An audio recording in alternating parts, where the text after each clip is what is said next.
Hi, welcome to another episode of Hot Takes. The private rental sector in Scotland is in dire straits. Landlords are leaving, the rents are rising, in some cases massively, and this is all as an effect of what the Greens have been pushing for with rent controls. Now, with rents rising by up to £200 a month, and a lot of tenants going, I can't afford it, but the landlords are saying, once those rent controls come in, I can only raise it by a tiny amount. I need to get the rent rise in now before that comes in so that I can maintain the service level on the property. This is sensible. I completely understand it from a renter's, landlord's point of view, but I can also see how it's a bit of a shock to the tenant's point of view. But this is what happens when people listen to the likes of Patrick Harvie. Now, Harvie himself will probably be facing a rather large rent rise. He's a man who won't ever own his house. He'll be out the next election, unemployable.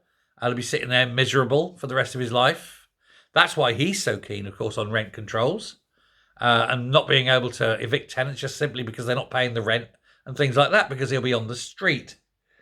But there are reports now that so many people are leaving the sector through both the rent control, but also on the ERM thing. This is the energy performance, ERP, sorry, the energy performance certificate things, that they just can't afford to upgrade the houses to level C or above.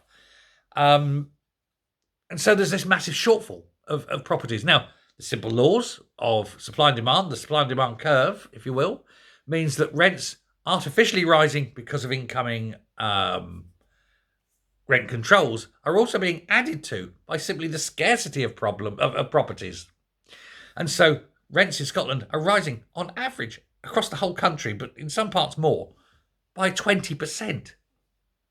And there's fewer and fewer rental properties. Now, with Rachel Reeves probably announcing changes to the rental property and the way that taxation is done on that will drive even more people, I think, out of the market. This problem is going to get far worse, and it's a problem of their own making. They wanted the control of all housing to go back into the public sector. Well, I think it's a self-fulfilling prophecy, only there won't be any private rental properties going into the public sector. They'll all just be sold off to house owners, leaving those who can't afford to buy a house, will never be able to buy a house, with literally nowhere to go, and no one's building.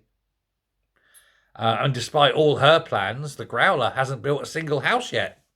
And indeed, across the whole of Britain, left, right and centre, fewer houses have been built since Keir Starmer came to power than before. I don't mean in total, I mean in the 3 months after he came to power compared with the 3 months before. House building is falling off a cliff because they don't want to invest in case nobody can buy. They don't want to tie up all their capital. This is a problem. And it's not one that's going to be solved by the idiots in charge at Westminster or Holyrood or Cardiff or Stormont. God, we're ruled by morons. Look, people, can we just have an agreement, regardless of whether you're blue, red, yellow, green, purple, whatever party colour you choose. Don't care what your politics are. Can we make a pact between all of us, socialists, Tories, the lot? Can we stop voting for morons? And life, I think, would improve. Thanks a lot. Bye.